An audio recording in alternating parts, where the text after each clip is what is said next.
صف کو پورا کرنے کے لیے 2 قدم اٹھا لے. صف کی تکمیل کے لیے کوئی انسان 2 قدم اٹھا لے، اللہ پاک اس کی مغفرت کا اعلان فرماتے ہیں.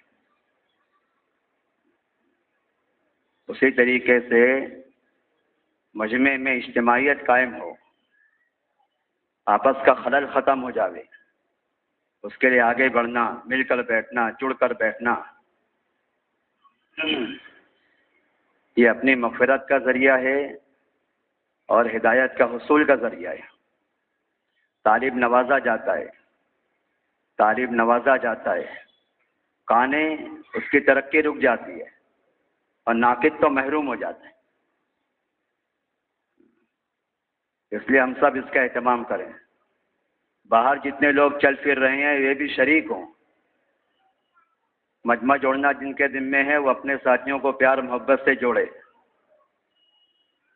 جو معذور نہیں ہے وہ ٹیک نہ لگائیں. بغیر عذر کے دین کی بات سننا بے ادبی ہے. بے ادبی سے آدمی نوازا نہیں جاتا ہے. دھیان سے بات سننا، توجہ سے بات سننا، عظمت کے ساتھ بات سننا، عمل کی نیت سے سننا. سننے میں اگر غفلت ہوگی تو عمل کی توفیق کیسے ہوگی؟ جو سننے میں غافل ہوتا ہے وہ کرنے میں بھی غافل ہوتا ہے.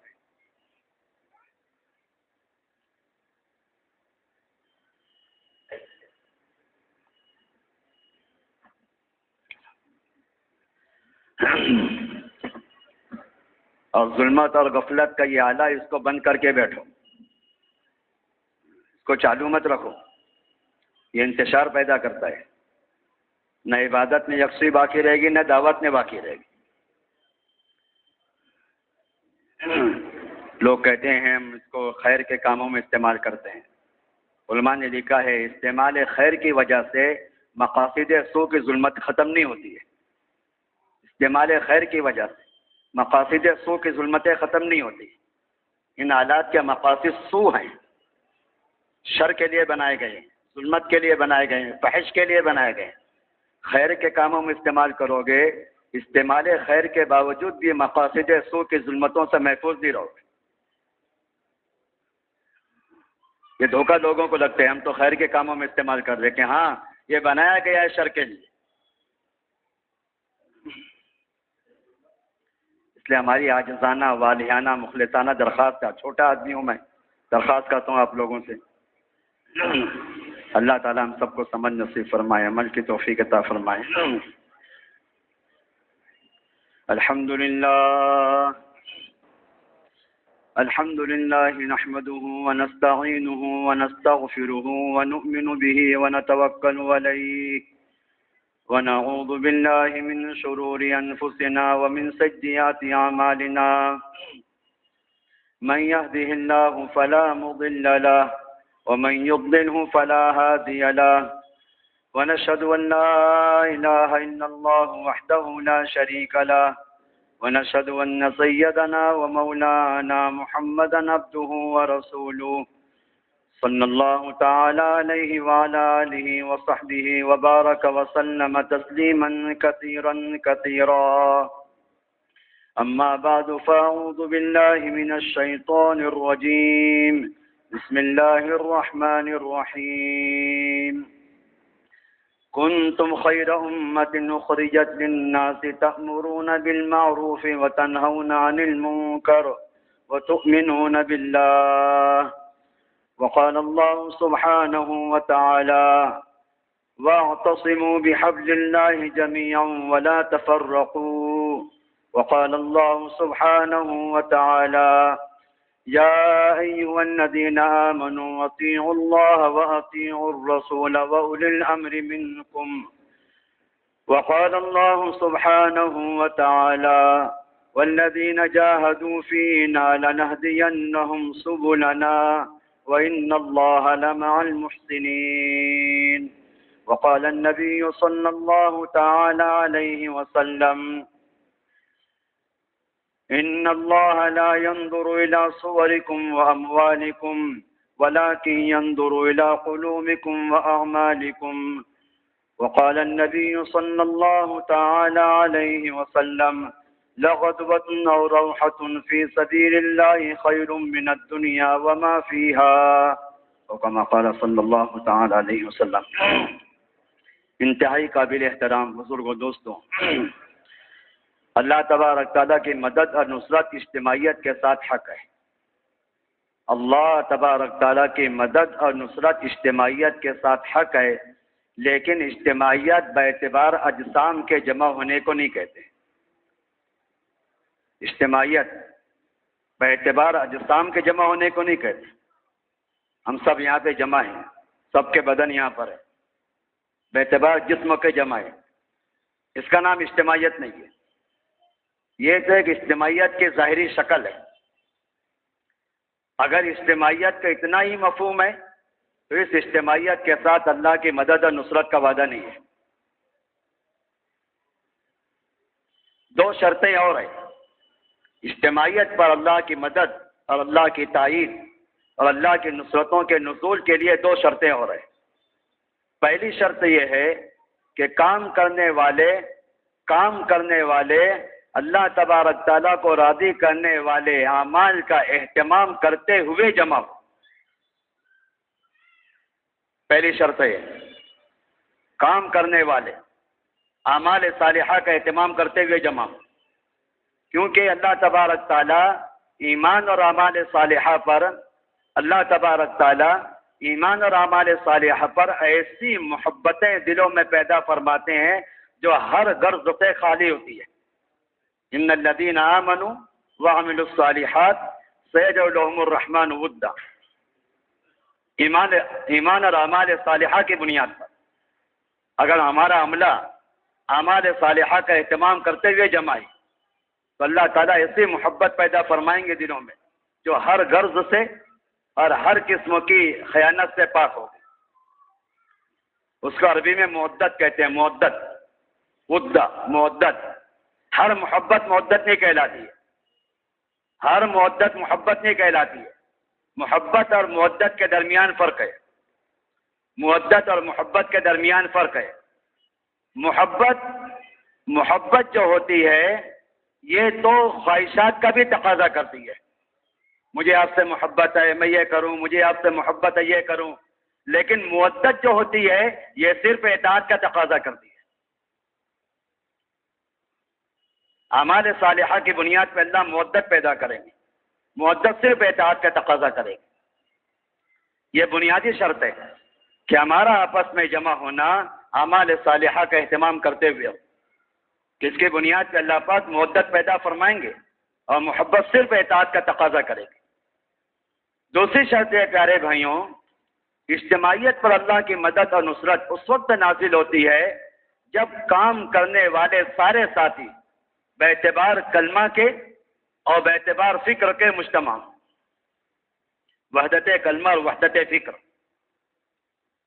سارے ساتھیوں کی فکر ایک ہو، سارے ساتھیوں کی بول اور کلمہ ایک ہو، وحدت کلمہ ایک فکروں پر جمع ہے، وحدت فکر ایک بات پر سب جمع ہے، یہ اجتماعیت۔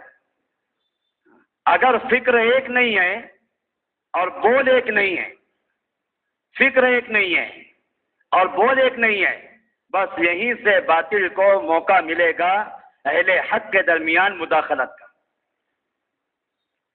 باطل اہل حق کے درمیان جتنی مداخلت کرتا ہے، باطل اہل حق کے درمیان جتنی مداخلت کرتا ہے، اور باطل کے لیے اسلام کے قلعے میں دڑاڑیں اسی وقت ظاہر ہوتی ہے جب اہل حق باعتبار کلمہ کے اور باعتبار فکر کے متحد نہ ہو۔ اس لیے ہم سب کی ذمہ داری ہے، پورے عملے کی ذمہ داری ہے، ہم سب کی فکر ایک، ہم سب کا بول ایک، وحدت کلمہ وحدت فکر۔ حضرات صحابہ اس اجتماعیت میں اس انتہا کو پہنچے ہوئے تھے،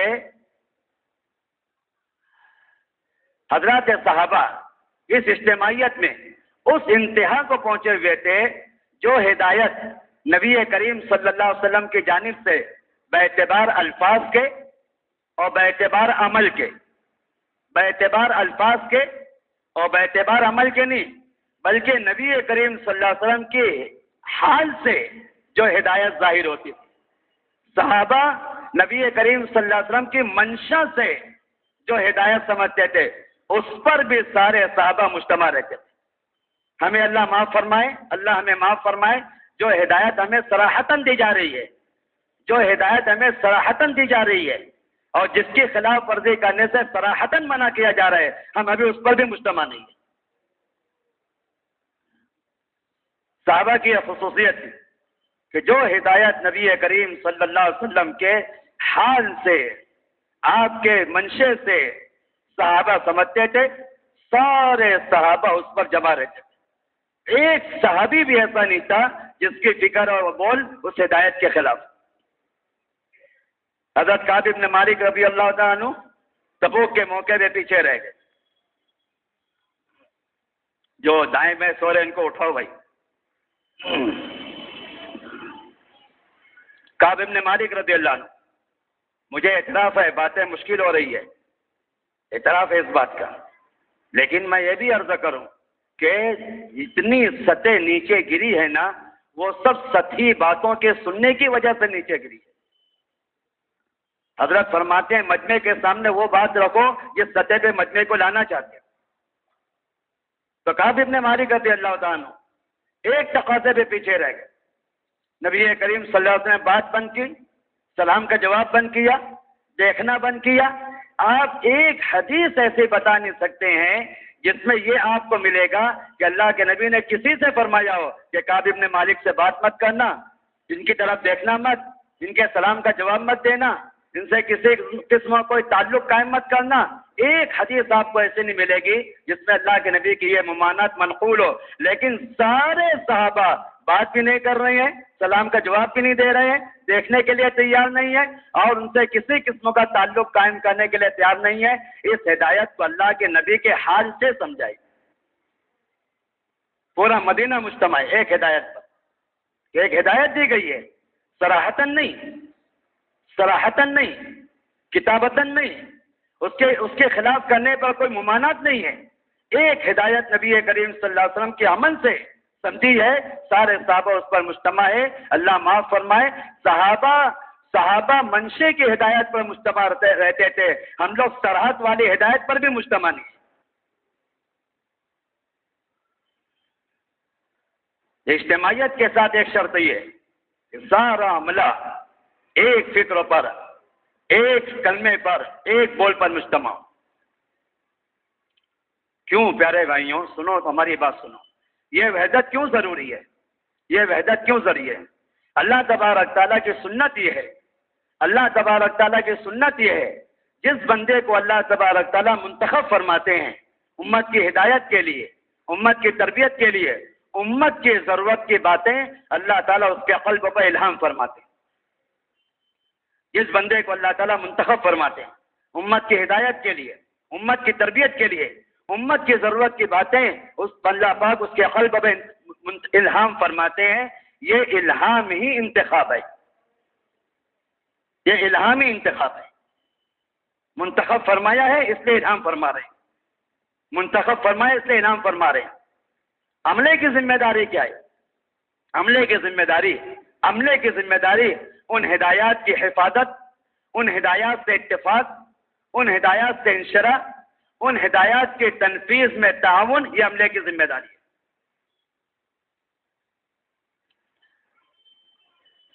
تھوڑا سا توجہ بڑھائیں آپ لوگ، ہماری درخواست ہے۔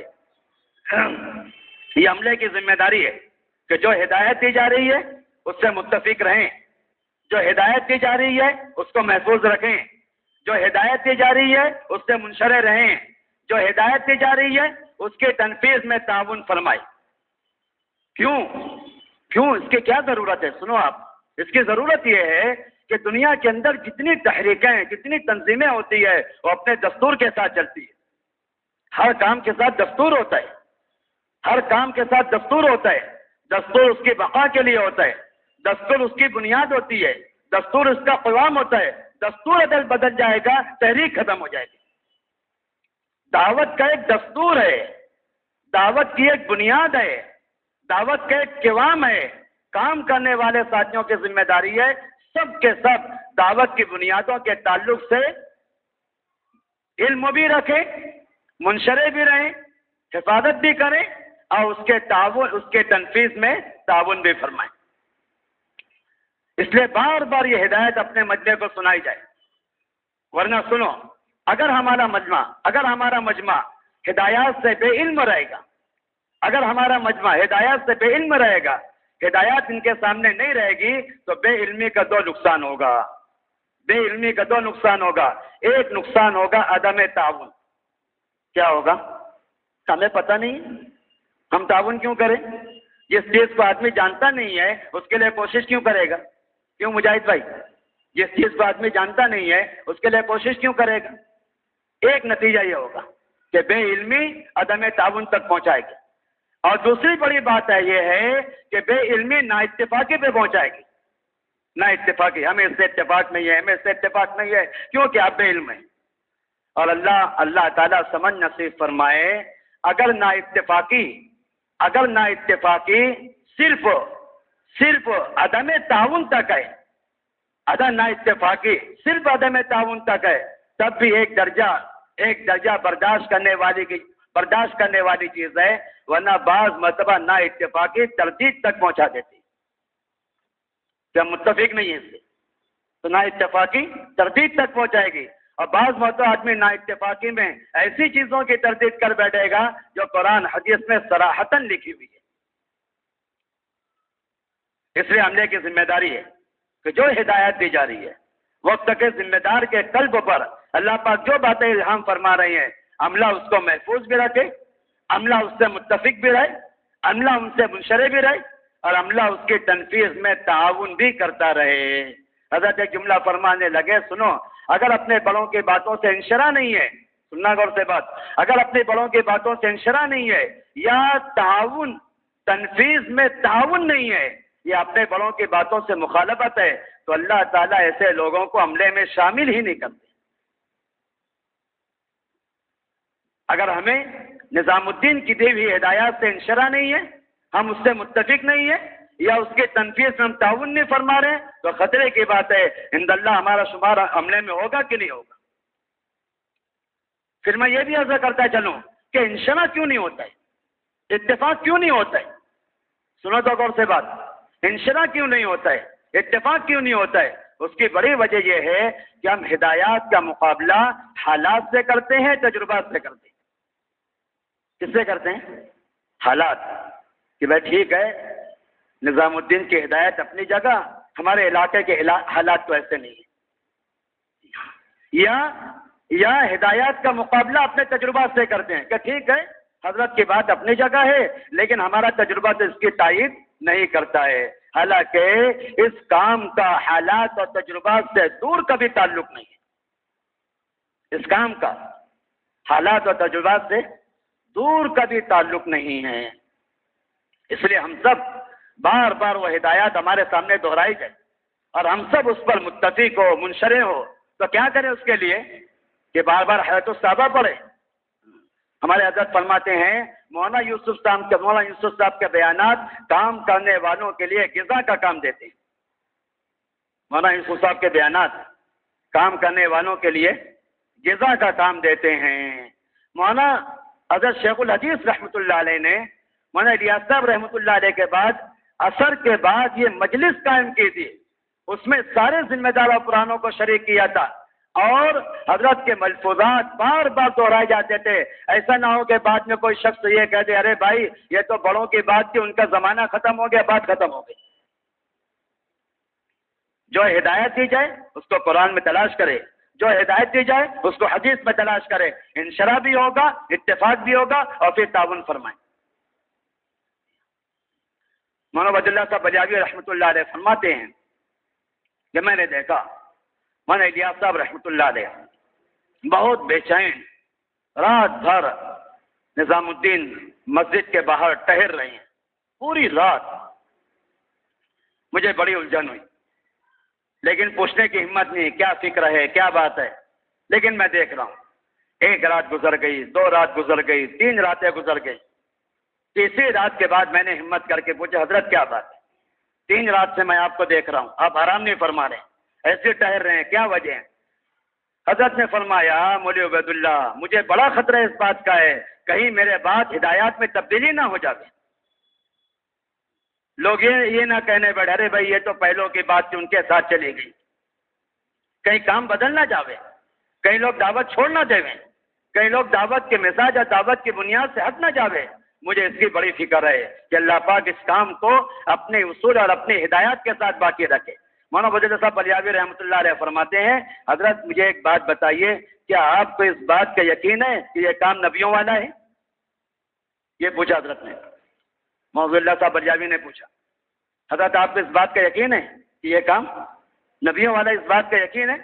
حضرت نے فرمایا کہ ہاں مجھے یقین ہے یہ بات نبیوں والا ہے۔ پھر آپ نے کہا پھر تو آپ مطمئن رہے یہ کام امام مہدی تک جائے گا، پھر تو آپ مطمئن رہے قیامت تک یہ کام چلے گا، امام مہدی تک یہ کام جائے گا، کیونکہ اللہ پاک جس طرح قرآن کے محافظ ہے قرآن کی محنت کے بھی محافظ ہے، اللہ پاک جس طرح قرآن کے محافظ ہے قرآن کی محنت کے بھی محافظ ہے۔ اس لیے میرے پیارے بھائیوں یہ بڑی بنیاد ہے، کام کرنے والے سارے ساتھی باعتبار کلمے کے باعتبار فکر کے ایک فکر پر ایک کلمے پر جمع رہے، اس طرح رہنا قربانی ہے، اس عنوان کے ساتھ رہنا کہ ہم سب وحدت کلمہ وحدت فکر پر ہو، اس کو قربانی کہتے ہیں، اور اس طرح رہنے میں ساتھیوں کی ناگواری برداشت کرنا اس کا نام مجاہدہ ہے۔ ایسا نہ ہو کہ جس سے طبیعت ملے اس کے ساتھ رہے اور جس سے طبیعت نہ ملے اس کے ساتھ نہ رہے۔ دیکھو میری بات سننا، اللہ تعالیٰ ہمیں سمجھ نصیب فرمائے۔ اگر ہمارے تعلقات کی بنیاد طبیعت کا اختلاط ہے کہ میری طبیعت اس سے مل رہی ہے میں ان کے ساتھ رہوں گا، میری طبیعت ان سے مل رہی ہے میں ان کے ساتھ رہوں گا، اگر ہمارے تعلقات کی بنیاد طبیعت کا اختلاف ہے، طبیعت کا غلبہ ہے، تو اچھی طرح سمجھ لو دو خیر سے محروم ہوں گے، نہ تربیت ہوگی نہ دین کی ترقی ہوگی۔ لیکن طبیعت کے غلبے کے ساتھ تربیت نہیں ہوتی، طبیعت کے غلبے کے ساتھ تربیت نہیں ہوتی ہے، اور طبیعت کے غلبے کے ساتھ دین کی ترقی نہیں ہوتی۔ لفظ پہ غور کریں، ہماری درخواست ہے، طبیعت کے غلبے کے ساتھ تربیت نہیں ہوتی اور طبیعت کے غلبے کے ساتھ دین کی ترقی نہیں ہوتی۔ ایسے لوگوں کے ساتھ ہم رہیں جن کے ساتھ مزاج مل نہیں کھاتا ہے تو طبیعت مغلوب ہوگی، اور طبیعت کا مغلوب ہونا اخلاق کی تحسین ہے۔ طبیعت کا مغلوب ہونا کہ طبیعت دبے کہ یہ ہے اخلاق کی تحسین، طبیعت کا مغلوب ہونا یہ تربیت کہلائے گی، طبیعت کا مغلوب ہونا یہ دین کی ترقی ہے۔ میرے پیارے بھائیوں، اس دستور میں سب سے بنیادی اور سب سے اہم بات ہم سب کو دعوت کی حقیقت سمجھنا ہے۔ کیا سمجھنا ہے بولو؟ دعوت کی حقیقت، کام کے دستور میں سب سے بنیادی بات دعوت کی حقیقت سمجھنا ہے۔ دعوت صرف بیان کرنے کا نام نہیں ہے، دعوت صرف تحریر اور تقریر کا نام نہیں ہے، دعوت امر بالمعروف اور نہی عن المنکر، دعوت امر بالمعروف اور نہی عن المنکر کی عملی محنت کا نام دعوت ہے۔ دعوت صرف بیان کا نام نہیں ہے، دعوت صرف تحریر کا نام نہیں ہے۔ قرآن شریف میں جو امت کو ذمہ داری دی گئی ہے، کنتم خیر امۃ اخرجت للناس تأمرون بالمعروف وتنہون عن المنکر، امر بالمعروف کی عملی محنت کا نام دعوت ہے، نہی عن المنکر کی عملی محنت کا نام دعوت ہے۔ جب تک اپنی دعوت کو اور اپنے گشت کو اس بنیاد پہ نہیں لائیں گے، دعوت اور گشت کی اہمیت دلوں میں قائم نہیں ہوگی۔ ابھی تو لوگ سمجھتے ہیں گشت ملاقات کے لیے، دعوت زیارت کے لیے، دعوت زیارات کے لیے، گشت ملاقات کے لیے، حالانکہ دعوت اور گشت امر بالمعروف اور نہی عن المنکر کی عملی محنت کا نام ہے۔ امر بالمعروف یہ کوئی تحریر اور تقریر کی چیز نہیں ہے۔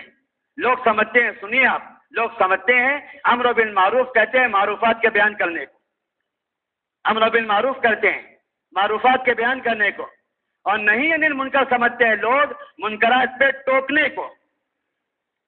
کوئی گناہ کر رہا ہے اس کو ٹوکو، تم نے ایسا کیوں کیا، تم نے ایسا کیوں کیا۔ اتنا منکرات پہ ٹوکنا عام ہو رہا ہے، اتنا منکرات پہ ٹوکنا عام ہو رہا ہے کہ امت کے منکر کرنے والے، سنو تو، منکرات پہ ٹوکنا اتنا عام ہو رہا ہے کہ امت کے منکر کرنے والے اس بات کو سوچ چکے ہیں کہ اس امت میں ہمیں گلے لگانے والا کوئی نہیں ہے۔ اتنا منکرات پہ ٹوکنا عام ہو رہا ہے۔ یہ حرام ہے، یہ ناجائز ہے، یہ حرام ہے، یہ غلط ہے، تم حرام میں مبتلا ہو. اتنا منکرات پہ ٹوکنا عام ہو رہا ہے. اہل منکر کیا سمجھ رہے ہیں؟ ہماری جانب عظمت کی نگاہ سے دیکھنے والا کوئی نہیں ہے، اور ہمیں شفقت اور پیار و محبت سے گلے لگانے والا کوئی نہیں ہے. امر بالمعروف، معروفات کے بیان کرنے کو نہیں کہتے ہیں. نہیں عن المنکر، ٹوکنے کو نہیں کہتے ہیں. سنو تو میری بات. امر بالمعروف کہتے ہیں پیار محبت سے سمجھا کر ایک ایک امتی کو معروفات کے ماحول میں لا کر معروفات ادا کرنے کو کہتے ہیں امر بالمعروف. پیار محبت سے ایک ایک امتی کو منکرات کے ماحول سے نکالیں، معروفات کے ماحول میں لائیں، اور معروفات کا ادا کرنے کا نام ہے امر بالمعروف. اور نہیں انل منکر کرتے ہیں، کہتے ہیں ایک ایک منکر کرنے والے کو عظمت کے ساتھ، محبت کے ساتھ، پیار کے ساتھ منکر کے ماحول سے نکال کر، منکر کے ماحول سے نکال کر جس اعضاء سے اس نے منکر کیا ہے اس اعضاء سے معروف ادا کرانا، اس کا نام ہے نہیں انل منکر. عجیب حیرت کی بات ہے، عجیب حیرت کی بات ہے. لوگ امت گناہوں اور غفلت میں مبتلا ہے اور لوگ بورڈ لگا کے یہ حرام ہے، یہ ناجائز ہے، یہ فرض ہے. میں آپ سے ایک مثال پوچھتا ہوں، مجھے جواب دینا. شکر کی بوری ہے، شکر کی بوری ہے، اس پہ آپ نے لیبل لگایا نمک کا، تو چوٹی رک جائے گی؟ بولو بھائی، کائے کی بوری ہے بولو؟ اور اس پہ کیا لیبل لگایا؟ یہ نمک ہے، تو چونٹی رکے گی؟ چونٹی اس لیبل سے جتنا غافل ہے اس سے زیادہ منکر کرنے والے لکھے ہوئے بیانات سے غافل ہیں.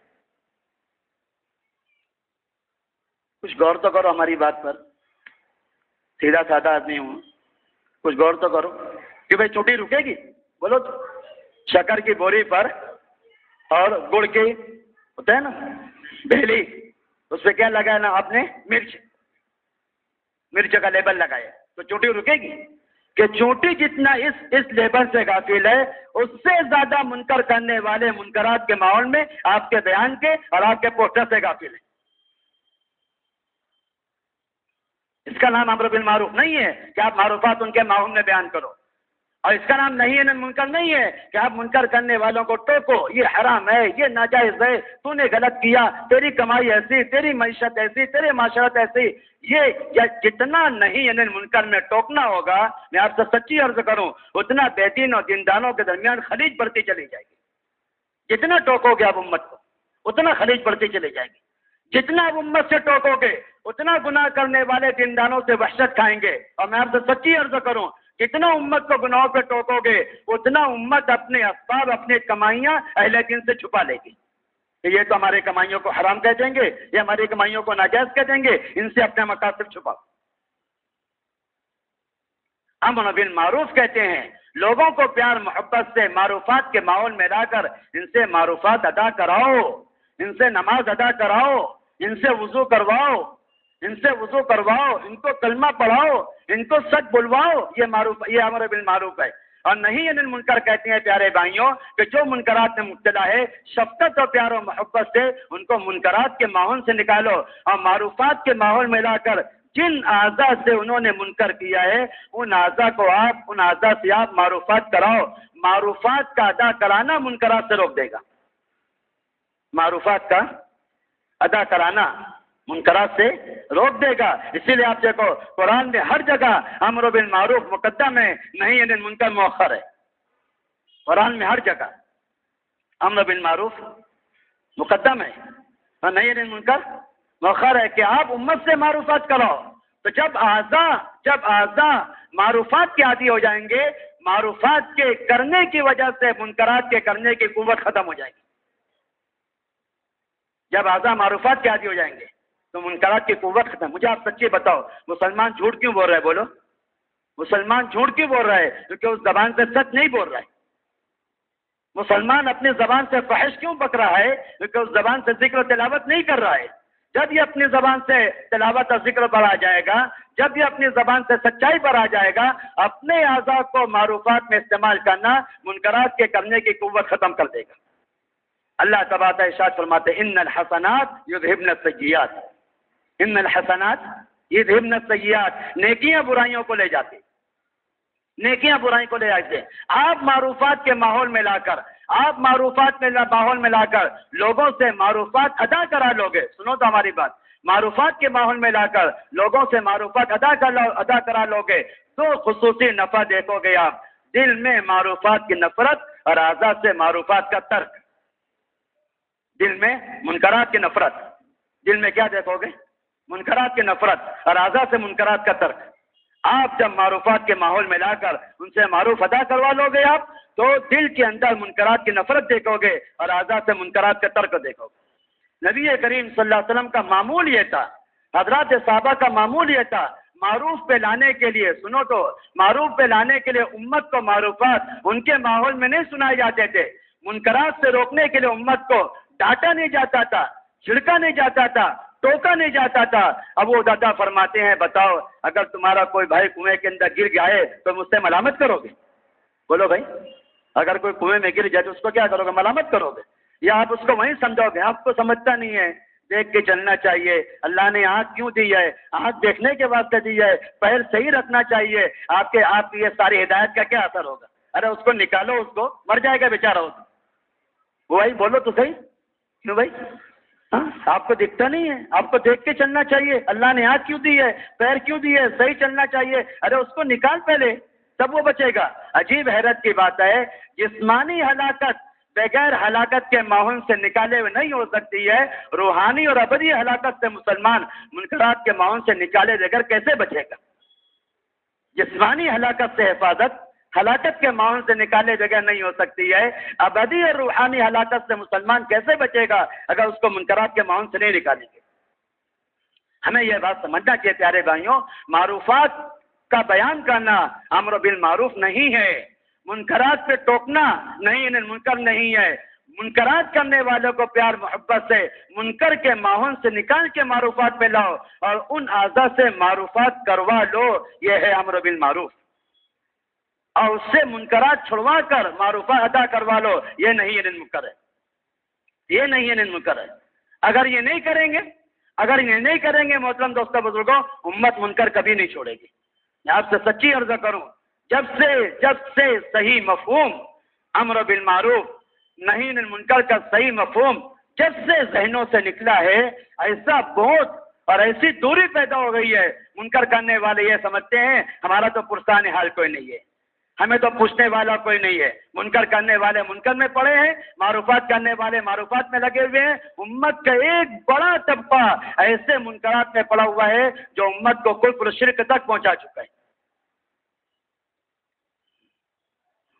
اس طریقے پہ امر بالمعروف اور نہی عن المنکر کریں گے تو دعائیں قبول ہوگی، تو وہی کی برکات سے استفادہ ہوگا اور ایمان میں کمال پیدا ہوگا۔ میں آپ کو سچی عرض کرتا ہوں، مولانا عاشق الہی میوٹھی رحمۃ اللہ علیہ نے ترجمان السنہ کے اندر یہ بات نقل کی ہے، اگر مسلمان امر بالمعروف اور نہی عن المنکر، مسلمان امر بالمعروف اور نہی عن المنکر کا اہتمام نہیں کر رہا ہے، اپنی اصلاح کے جتنے اعمال کر لے اس کا ایمان کامل نہیں ہو سکتا ہے۔ جتنے اعمال کر لے اپنی اصلاح کے، اس کا ایمان کامل نہیں ہو سکتا اگر امر بالمعروف نہی عن المنکر نہیں کر رہے۔ کام کی ایک بڑی بنیاد یہ ہے کہ ہم امر بالمعروف اور نہی عن المنکر کو مسنون طریقے پہ لائیں۔ کریں گے بھائی؟ ایک بڑی بنیاد کام کی یہ ہے کہ تعلیم اور تعلم کا مسنون نہج ایک مسجد میں قائم کیا جائے۔ سب سے پہلی بات یہ عرض کروں، یہ سمجھنا چاہیے جس طرح تعمیر کی جگہ مسجد ہے اس طرح تعلیم کی جگہ بھی مسجد ہے۔ تعمیر عمل کہاں کرو گے؟ بولو، مسجد میں۔ جیسے تعمیر کی جگہ مسجد ہے، تعلیم کی جگہ مسجد ہے۔ مسجد میں لاؤ مسلمان کو، اللہ کا تعلق اللہ کے گھر میں پیدا ہوگا۔ دلوں میں جتنا زنگ لگا ہوا ہے، سنو تو بھائی، دلوں میں جتنا زنگ لگا ہوا ہے، مسلمان اللہ کے دین سے جتنا دور ہے، یہ ساری دوری اور دنوں کا سارا زنگ مسجدوں کے ماحول سے ختم ہوگا۔ حضرت نبی کریم صلی اللہ علیہ وسلم کے زمانے میں تو اتنا اہتمام ہوتا تھا مسجدوں میں لانے کا اور مسجدوں کے ماحول میں رکھنے کا، نبی کریم صلی اللہ علیہ وسلم تو مشرکین کو بھی مسجدوں میں باندھ کر رکھتے تھے۔ ابھی تو مسلمانوں کے لانے پہ انشرا نہیں ہے، کام کرنے والوں کو، مسلمان کو مسجد میں لانا اس پہ انشرا نہیں ہے، اور نبی کریم صلی اللہ علیہ وسلم کس کو مسجد میں لا رہے ہیں؟ مشرکین کو، اور باندھ کے رکھ رہے ہیں۔ ثمامہ بن اسال باندھ کر رکھے گئے ہیں، انتہائی سخت قسم کا بادشاہ، انتہائی پتھر دل کا آدمی باندھ کر رکھے ہوئے ہیں. آپ علیہ السلام نے کہا ان کو باندھو مسجد کے ماحول. اور آپ علیہ السلام پوچھ رہے ہیں سمامہ کیا حال ہے, سمامہ کیا رائے ہے؟ دو بات, اللہ کے نبی قتل کر دیں, قتل کریں گے, شریف آدمی کو قتل کریں گے. معمولی حیثیت کا آدمی نہیں ہوں میں, شرافت رکھنے والا آدمی ہوں. اور اگر چھوڑ دیں گے آپ مجھے تو احسان کرنے والے کو چھوڑیں گے, بڑی رقم آپ کو دے دوں گا. آپ نے کہا نہیں ابھی رکھو, ابھی ماحول کا اثر نہیں ہوا ہے. اگلے دن آپ ماحول میں جیسے بالکل ڈاکٹر ہوتا ہے, ڈاکٹر مریض کو چیک کرتا, نہیں ابھی ایک دن اور روکو, ابھی بیماری دور نہیں ہوئی.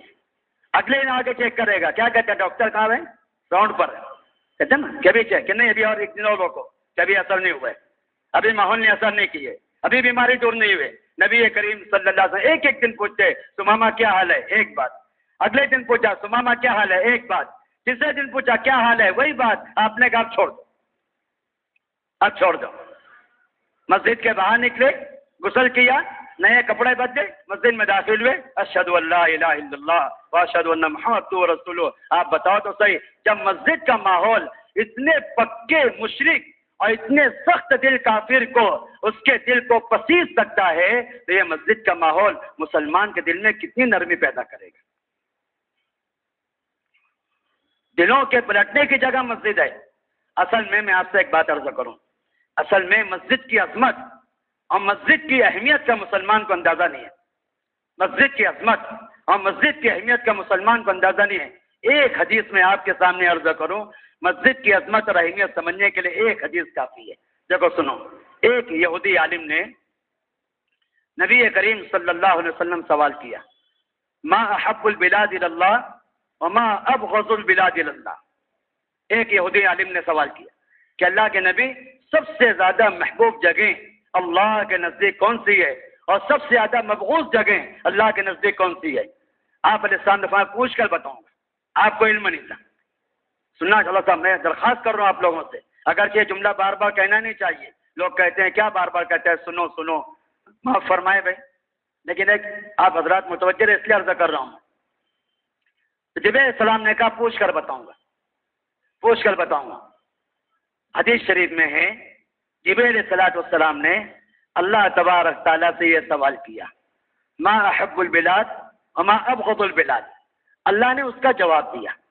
جواب دے کر نیچے آئے نبی کریم صلی اللہ علیہ وسلم کے پاس. آپ نے پوچھا جبرائیل کیا جواب ہے؟ آپ نے کہا سنو, آپ نے کہا اللہ کے نبی جواب میں بعد میں بتاؤں گا, پہلی ایک بات سن لیں. جو سوال آپ نے مجھ سے کیا ہے, جب اس سوال کو میں نے اللہ کے دربار میں پیش کیا تو اللہ نے مجھے اپنا ایسا قرب عطا فرمایا جو آج تک مجھے عطا نہیں کیے. سوال پر یہ بات عرض کر رہا ہوں. آپ مجھے بتاؤ تو صحیح, جس مسجد کے تعلق سے سوال کرنے پر فرشتے کو ایسا قرب ملتا ہے جو قرب آج تک کبھی نہیں ملا ہے, مسلمان اس مسجد میں اعمال کا اہتمام کرے گا, اللہ کا کتنا قرب پائے گا. کیا آپ علیہ السلام جواب میں بعد میں دوں گا, پہلے آپ ایک بات سن لیجئے کہ جب میں نے یہ سوال اللہ کے دربار میں پیش کیا, اللہ نے مجھے ایسا قرب عطا فرمایا جو قرب آج تک مجھے نہیں عطا فرمایا. اس قرب کو عطا کرنے کے بعد پھر اللہ نے بات ارشاد فرمائی ہے, احب البلاد الی اللہ مساجدها ابغض البلاد الی اللہ اسواقها. سب سے زیادہ محبوب جگہیں اللہ کے نزدیک مسجدیں ہیں, سب سے زیادہ مبغوض جگہیں اللہ کے نزدیک بازار ہیں. اللہ معاف کرے, امت کی زندگی بازار میں گزر رہی ہے, امت کی زندگی غفلت کے ماحول میں گزر رہی ہے, اور کام کرنے والوں کا انشرا نہیں ہے. مسجد جانے کی کیا ضرورت ہے؟ ارے سوچو تو صحیح, جس مسجد کی عظمت کا سوال کرنے پر جبریل علیہ السلام کو اتنا قرب ملا ہے, اس مسجد کے اعمال کا اہتمام کرنے پر مسلمان کو کتنا قرب ملے گا. تعلیم کی جگہ مسجد ہے. عجیب حیرت کی بات ہے, ہمارے ساتھی ترغیب تو دیتے ہیں, ہمارے ساتھی ترغیب تو دیتے ہیں, مگر جس کی ترغیب دی ہے نہ اس کے تعلیم کا اہتمام نہ اس کے تعمیل کا اہتمام. حضرت فرماتے ہیں تعلیم اور تعمیل کے بغیر ترغیب ناقص ہے. کس کے بغیر؟ تعلیم اور تعمیل, تعلیم اور تعمیل کے بغیر ترغیب ناقص ہے. ارے بھائی جس کی ترغیب دے وہ سکھاؤ تو صحیح, جس وضو کی ترغیب دے وہ سکھاؤ تو صحیح, جس نماز کی ترغیب دے وہ سکھاؤ تو, جس کلمے کی ترغیب دے وہ سکھاؤ تو, جس قرآن کے پڑھنے کی ترغیب وہ سکھاؤ تو صحیح. ترغیب تعلیم اور تعمیل کے بغیر ناقص ہوتی ہے, اور تعلیم کی جگہ مسجد ہے, تعلیم کی جگہ مسجد ہے. جی ہاں، مولانا یوسف صاحب رحمۃ اللہ علیہ فرماتے تھے، دیکھو ایک بات سنو، مولانا یوسف صاحب رحمۃ اللہ علیہ فرماتے تھے مسلمان کو بازار کی ظلمت، مسلمان کو بازار کی ظلمت اور مسلمان کو غفلت کے ماحول کی ظلمتوں کا اندازہ اس لیے نہیں ہے کہ مسلمان کا تعلق مسجد سے ٹوٹا ہوا ہے. مسجد خوردبین کی طرح ہے، جس طرح باریک باریک جراثیم جو خوردبین کے ذریعے دکھائی دیتے ہیں، مسجد کے ماحول میں آ کر دکھے گا میرے کارخانے میں کتنی ظلمت ہے. یہ خوردبین ہے، یہ خوردبین ہے. یہاں آ کے دکھے گا میری دکان میں کتنی ظلمت ہے، میری لایانی کی مجلس میں کتنی ظلمتیں ہیں، میرے بازاروں میں کتنی ظلمتیں ہیں، میرے گھر میں کتنی ظلمتیں ہیں. جیسے باریک باریک جراثیم بغیر خوردبین کے دکھائی نہیں دیتے ہیں، مسجد سے تعلق قائم کیے بغیر مسلمان کو باہر کی ظلمت دکھائی نہیں دے گی. یہ خوردبین کی طرح ہے. پہلی بات یہ عرض کرنا ہے کہ تعلیم کی جگہ کیا ہے، بولو مسجد ہے. مسلمان کو مسجد میں لاؤ، مسلمان اپنا فارغ وقت مسجد کو دے. اللہ کا تعلق اللہ کے گھر میں ملے گا، اللہ کی محبت اللہ کے گھر میں آئے گی. بتاؤ تو بیوی کو منانے کے لیے گھر جاتے ہو کہ نہیں، کہ راستے میں بات کرتے ہو؟ لوٹی ہوئی بیوی جاتے ہو کہ نہیں؟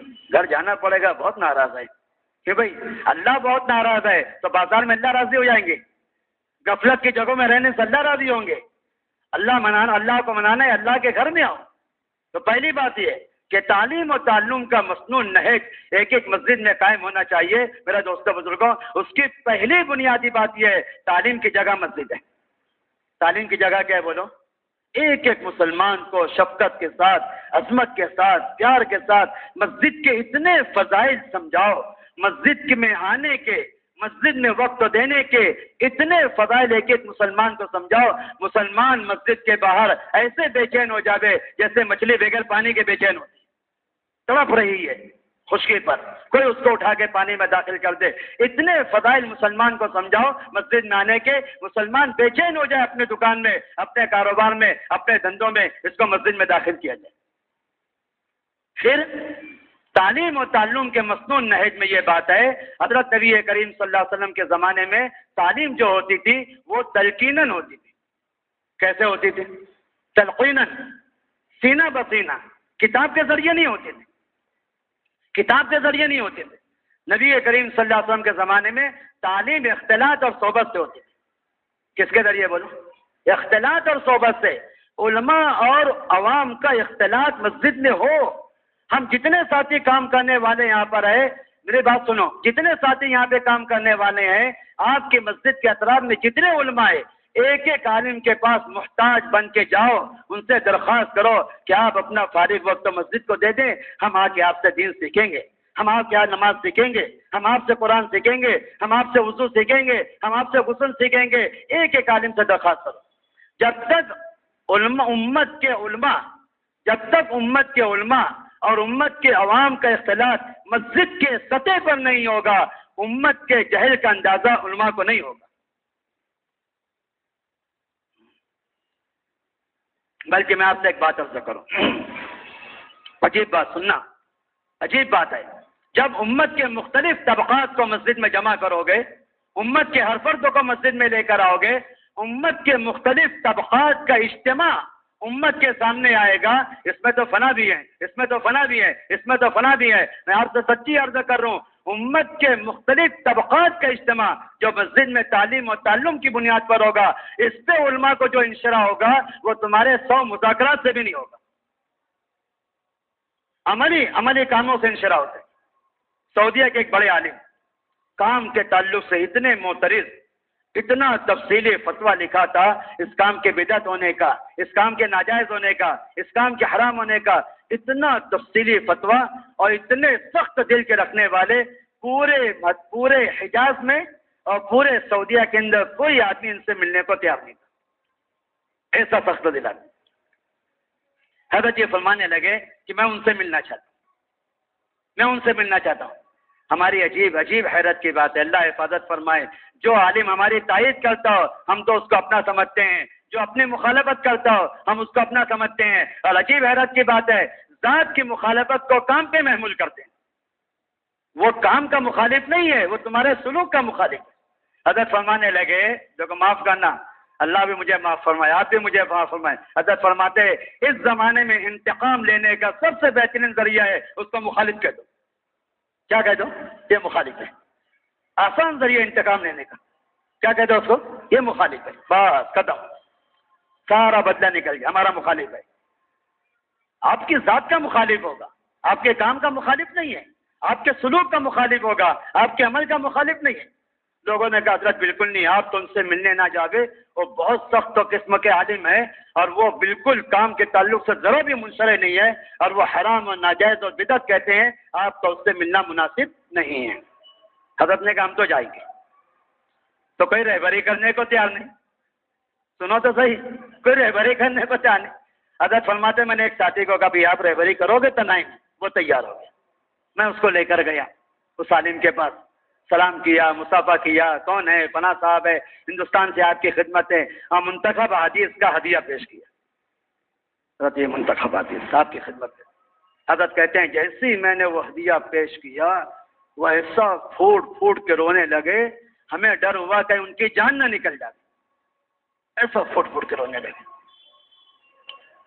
کہنے لگے حضرت کیا بات ہے، کیا ہو گیا، اتنی تکلیف آپ کو؟ پھر اپنا واقعہ بتایا کہ میں سعودیہ سے نکلا اور ایک اسلامی ملک میں ہماری کانفرنس تھی، فقہی سیمینار، میں اس میں جا رہا تھا۔ ایئرپورٹ سے نکلے، ایک پڑوس کا آدمی گاڑی چلا رہا تھا، راستے میں عصر کی نماز کا وقت ہو گیا۔ میرے دل میں یہ ارادہ تھا کہ میں ہوٹل میں پہنچ کے نماز پڑھیں گے، راستے میں نماز کا وقت ہوا، مسجد کے پاس سے گاڑی گزری، جماعت کا وقت تو قریب تھا، اس نے کہا کہ حضرت نماز پڑھ لیجیے۔ میں نے کہا بھائی ہوٹل میں چل کے پڑھ لیں گے، وقت تو نہیں نکل رہا ہے نا، قضا تو نہیں ہو رہی، ہوٹل میں چل کے پڑھ کہ حضرت جماعت سے پڑھنا سنت ہے۔ مجھے بڑی حیرت کہ میں تو عالم ہو کے کہہ رہا ہوں ہوٹل میں چل کے پڑھ لیں گے اور یہ مجھ سے کیا کہہ رہے ہیں مسجد میں جماعت سے پڑھنا سنت ہے۔ میں نے پوچھا آپ کا کتنا وقت لگا ہے؟ کہ میرا 4 ماہ لگا ہے، میرا 4 ماہ لگا ہے۔ عجیب حیرت کی بات ہے۔ چلو بھائی اچھی بات ہے، جماعت کے ساتھ نماز پڑھنا چاہیے۔ مسجد میں داخل ہوئے تو مجمع لگا ہوا تھا، ایک صاحب بیان کر رہے تھے، میں بھی بیٹھ گیا، چلو اللہ اس کے نبی کی بات سنیں گے۔ بیان سے فارغ ہوئے، ایک صاحب میرے بازو میں بیٹھے تھے، السلام علیکم، کیا نام ہے آپ کا؟ کہ فلاں نام ہے۔ آپ کون سے مسلک کے ہیں؟ کہ میں حنفی ہوں میں۔ اچھا آپ حنفی ہیں؟ بائیں والے سے پوچھا السلام علیکم بھائی کیا نام ہے آپ کا؟ کہ فلاں نام ہے۔ کہاں کے؟ فلاں ملکوں کے۔ کہ آپ کون سے؟ میں شافعی ہوں میں۔ اچھا بھائی۔ تیسرے سے پوچھا السلام علیکم بھائی کیا نام؟ آپ فلاں نام۔ کون سے ملکوں کے؟ فلاں ملک کے۔ آپ کون ہیں؟ کہ میں حنبلی ہوں۔ اچھا بھائی، حنفی، شافعی، حنبلی، مالکی، بیان کرنے والا کون ہے؟ یہ حنفی ہے۔ ایک ہی میدان میں، ایک ہی مجلس میں، ایک ہی مسجد میں چاروں مسالک والے جمع ہے، چاروں مذاہب والے جمع ہے۔ وہ کہنے لگے یہی کام حق ہے جو امت کے سارے مذاہب والوں کو ایک مسجد میں جمع کر دیا ہے۔ میں 40 سال سے مسجد حرام میں درس دے رہا ہوں، حنفی حلقے کا آدمی شافعی کے حلقے میں شریک نہیں ہو سکتا ہے، شافعی حلقے کا آدمی حنبلی کے حلقے میں شریک نہیں ہو سکتا ہے، حنبلی حلقے کا آدمی مالکی حلقے میں شریک نہیں ہو سکتا ہے۔ یہ کون سی محنت ہے جس نے مذاہب کے اختلاف کے باوجود امت کو ایک مسجد میں جمع کر دیا؟ یہ محنت حق ہے۔ میں نے آتے ہی وہ فتویٰ پڑھ دیا، آتے ہی وہ فتویٰ پڑھا میں نے، یہی محنت حق ہے۔ امت کے سارے طبقات ایک جگہ جمع ہو جاتے۔ بلکہ دوستوں بزرگوں، یہ بات سمجھنے کی ہے، یہ بات سمجھنے کی ہے، اگر امت کے عموم کو دعوت دے کر مسجدوں میں نہیں لاؤ گے، امت کے عموم کو اگر دعوت دے کر مسجدوں میں نہیں لاؤ گے، تو میں سچی عرض کرتا ہوں کہ جب امت کا عموم مسجد میں شریک نہیں ہوگا تو امت کے پرانے اور خواص کو بھی نفع نہیں ہوگا۔ ہماری مجلسوں سے، ہمارے مذاکرات سے، ہمارے تعلیم و تعلم کی مجلسوں سے، اگر ہمارے تعلیم و تعلم کے مجلسوں میں عوام شریک نہیں ہے تو ہمارے پرانے اور خواص کو بھی نفع نہیں ہوگا۔ امام مالک رحمۃ اللہ علیہ فرماتے ہیں، سنو تو صحیح، امام مالک رحمۃ اللہ علیہ فرماتے ہیں جب خواص کی رعایت میں عوام کو، جب خواص کی رعایت میں عوام کو دینی حلقوں سے، تعلیمی حلقوں سے، علمی حلقوں سے محروم کر دیا جائے گا، خواص بھی نفع سے محروم ہو جائیں گے، خواص بھی نفع سے محروم ہو جائیں گے۔ میرے دوستوں بزرگوں، تعلیم اور تعلیم کا مصنون نہج ساری دنیا کے اندر قائم ہو جائے، ساری دنیا کی جہالت اور بے دینی ختم ہو جائے، ساری دنیا کا ارتداد ختم ہو جائے، اس کے لیے ہم سب کو نقل حرکت پہ آنا ہے. ہم سب نقل حرکت پر آئے، ہم سب نقل حرکت پر آویں. دیکھو میں ایک بات عرض کروں، میں جب تک دین کی تبلیغ اور دین کا پہنچانا مسلمان کے بدن سے ہٹ کر، ہماری بات سنو، ختم کر دوں گا میں وقت پر، ہماری بات سنو آپ. جب تک دین کی تبلیغ اور دین کی تعلیم اور دین کا پہنچانا مسلمان کے بدن اور مجاہدے سے ہٹ کر خارجی چیزوں کے ذریعے ہوگا، پیارے بھائیوں، خارجی چیزوں کا استعمال کرنا امت کی ہدایت کا ذریعہ کبھی نہیں بنے گا.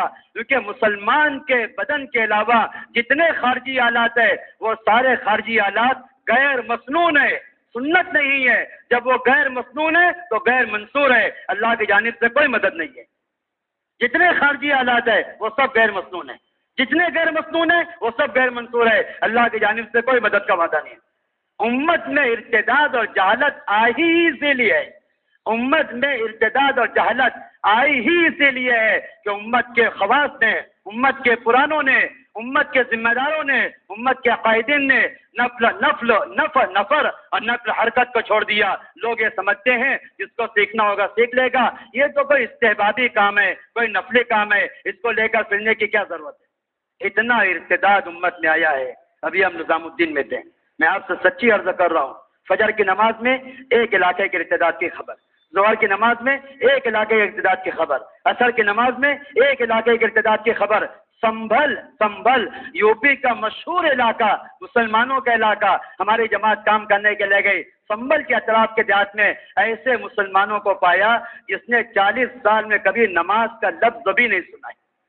40 سال سنبھل کے اطراف کے جان، 40 سال کا زمانہ بیت گیا، کبھی نماز کا لفظ نہیں سنا ہے. میں بہت ڈر کے بات عرض کر رہا ہوں. ایسے دیہات جماعت نے بتائے 8 مہینوں کے اندر جنازے کی نماز ایک مرتبہ بھی نہیں ہوئی ہے. 8 مہینے گزر کے لاک ڈاؤن کے 8 مہینے جتنے مردے دفن کیے گئے ہیں سب کو بغیر نماز کے دفن کر دیا گیا. 8 مہینے کے اندر جنازے کی نماز ایک مرتبہ نہیں ہوئی ہے. امت کی جہالت اور ارتداد یہاں تک پہنچا ہے. کیا وجہ ہے؟ امت کے پرانا نقل حرکت چھوڑ دی، نقل حرکت چھوڑ دیے. دیکھو ایک بات عرض کروں میں، جتنے حالات امت پہ آ رہے ہیں، جتنے حالات امت پہ آ رہے ہیں، جب تک اپنے دین کو لے کے نقل حرکت نہیں کریں گے محترم دوستوں بزرگوں، یہ حالات کبھی دور نہیں ہوں گے. عجیب حیرت کی بات ہے، حالات آ رہے ہیں گناہوں کے عام ہونے پر، حالات آ رہے ہیں گناہوں کے عام ہونے پر. گناہوں کے ختم کیے بغیر اپنی دعا کے ذریعے، اپنی عبادات کے ذریعے حالات کو دور کرنا چاہو گے، حالات کبھی دور نہیں ہوں گے. جو اسباب عذاب ہے منکرات کا عام ہونا، جب تک وہ ختم نہیں کرو گے دعا اور عبادات سے حالات کیسے درست ہوں گے. یہ مجمع یہ 4 مہینوں کے لیے چلے پھرے، قربانی دے، مجاہدہ کرے. حضرت جی فرماتے ہیں ہمارے یہاں چلے کا کوئی مطالبہ نہیں. سنیں آپ، میں آپ کو مشورے کی بات عرض کر رہا ہوں، ہمارے یہاں چلے کا کوئی مطالبہ نہیں ہے. ہم تو چلے کی تشکیل چلہ اس لیے قبول کرتے ہیں تاکہ ماحول میں آگے 4 مہینہ کر دیں. اس لیے بھائی پہلی درخواست ہے، جتنے اس مجمع کے اندر 4 مہینے بار بار لگائے ہوئے ساتھی ہیں، ہمت کر کے اللہ کے ذات پہ اعتماد کر کے 5 مہینوں کے لیے بڑے سے بڑے خرچ کے لیے، دور سے سفر کے لیے اللہ کے ذات پہ اعتماد کر کے فرمائیں گے. جی فرمائیں، جی فرمائیں، جی فرمائیں. بولو بھائی کتنے اس مجمع کے اندر ہے 4 مہینہ بار بار لگائے ہوئے؟ فرمائیں بھائی، فرمائیں ماشاء اللہ، فرمائیں. جی فرمائیں، نام فرمائیں، مسجد بتائیں. جی فرمائیں، جی فرمائیں ماشاء اللہ. جتنے ساتھیوں کا بار بار 4 ماہ لگے ہوئے ہیں، ایک ساتھی بھی مجمع میں بیٹھا نہیں ہونا چاہیے. جی فرمائیں، اور فرمائیں.